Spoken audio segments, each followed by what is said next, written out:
सब लोग। मैं हूँ मिसेस जुहेब। उम्मीद करती हूँ आप सब खैरियत से होंगे। Welcome to my kitchen. आज हम बना रहे हैं अपने किचन में भुना हुआ मटन। अफ्तार की रेसिपीज भी आती रहेंगी। माह रमजान का मुबारक महीना चल रहा है, साथ साथ सहर के लिए भी आपको अच्छी अच्छी रेसिपीज और डिशेज मिलेंगी।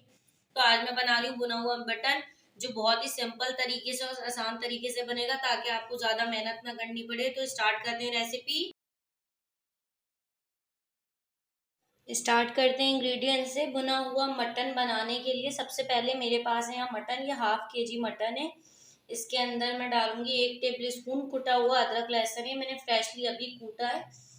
और आप पिसा हुआ भी शामिल कर सकते हैं। 2 अदद प्याज है जो मैंने स्लाइस में मोटी मोटी काटी है, क्योंकि जब हम मटन गलेगा तो प्याज घुल जाएगी, तो उसमें कोई मसला नहीं है। अच्छा, यहाँ पे मैंने 1 टमाटर लिया है, जिसका मैंने छिलका उतार के काट लिया है। आप इसकी जगह 2 से 3 टेबल स्पून दही भी शामिल कर सकते हैं, या आपकी चॉइस है, आपको टमाटर में बनाना है या दही में बनाना है। साथ में बहुत ही सिंपल मसालों के साथ हम इसे बनाएंगे। ये 2 लौंगे हैं, 4 से 6 या 7 काली मिर्चें, 1 तेज पत्ता है, 1 टीस्पून भर के पिसा हुआ धनिया है, 1 टीस्पून भर के पिसी हुई लाल मिर्च है, हाफ टी स्पून हल्दी और 1 टीस्पून भरकर नमक है। अब स्टार्ट करते हैं प्रोसेस। बिस्मिल्लाहिर्रहमानिर्रहीम। स्टार्ट करते हैं। सबसे पहले मैंने एक देगची ले लिए, इसके अंदर मैंने कुकिंग ऑयल शामिल किए, ये वाले 2.5 चमचे तेल डाला है। ज़्यादा तेल नहीं डालना, क्योंकि जो मटन होता है वो उसमें खुद भी चिकना होता है, तो ज़्यादा, वैसे भी हम सहरी के लिए बना रहे हैं तो हमें ऑयल कम ही रखना है, ज़्यादा नहीं डालना। और इसमें हम सबसे पहले शामिल कर देंगे साबुत गरम मसाले थोड़े बहुत जो मैंने रखे थे, लौंग, काली मिर्च, तेज पत्ता, ये शामिल कर देंगे। अच्छा, सूंद के चढ़ाते, मैं भी सूंद के ही चढ़ा रही हूँ, लेकिन मैं बस थोड़ा सा ऑयल के अंदर मटन को फ्राई कर लेती हूँ, उससे टेस्ट और अच्छा आ जाता है। अब इसमें हम मटन शामिल कर देंगे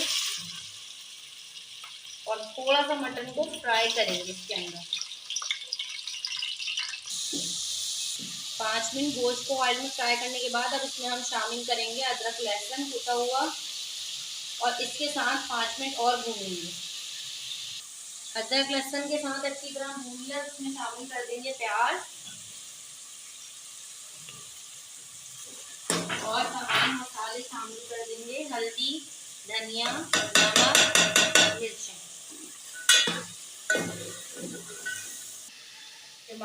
टमाटर हम इसमें अभी ऐड नहीं करेंगे, टमाटर हम बाद में ऐड करेंगे जब हमारा आधे से भी ज्यादा गोश्त गल जाएगा। बुनाई से थोड़ी देर पहले हम इसमें टमाटर शामिल करेंगे। अच्छा, इसको हमने गोश्त को क्योंकि काफी भून लिया है, तो इसलिए अब हम इसमें गर्म पानी शामिल करेंगे। वैसे भी बॉयल पानी डालने से, जो गर्म पानी होता है वो शामिल करने से आपका गोश्त जल्दी गल जाता है। अब इसमें बॉयल पानी डालकर और इसको स्लो आंच पर 1 से 1.5 घंटा छोड़ देंगे, ताकि मटन आराम से गल जाए।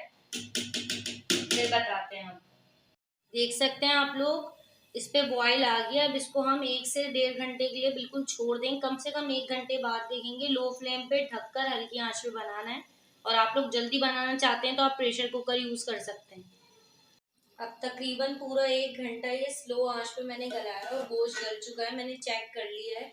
अब इसमें हम टमाटर शामिल करेंगे, क्योंकि कहते हैं कि टमाटर पहले से शामिल कर दो तो गोश्त गलता नहीं है, वैसे गल भी जाता है। अब इसमें टमाटर शामिल करके पूरा पानी खुश्क होने तक और टमाटर के सॉफ्ट होने तक हम इसे पकाएंगे और फिर अच्छी तरह भूनेंगे। और हाँ, इसमें अभी हमें पिसा हुआ गरम मसाला शामिल करना है, तो ये भुनता है तो आपको दिखा। देख सकते हैं आप लोग कि टमाटर अच्छी तरह भुन गए और ऑयल छोड़ दिया। अब इस स्टेज पे इसकी अच्छी तरह हम भुनाई करेंगे मटन की, और साथ में थोड़ा सा पिसा हुआ गरम मसाला, हाफ टी स्पून से भी कम डालेंगे, क्योंकि सहरी में बना रहे हैं तो ज़्यादा मिर्च मसाले नहीं डालने। और इसकी अच्छी तरह भुनाई करेंगे।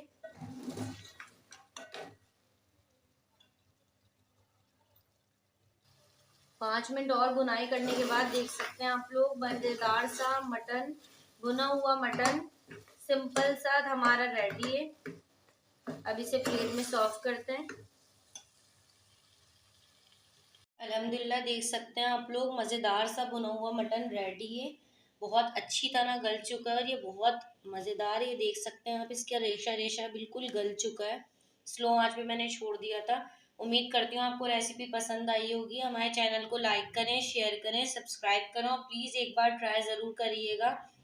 इंशाल्लाह आपसे मिलेंगे नई रेसिपी के साथ। अल्लाह हाफिज़।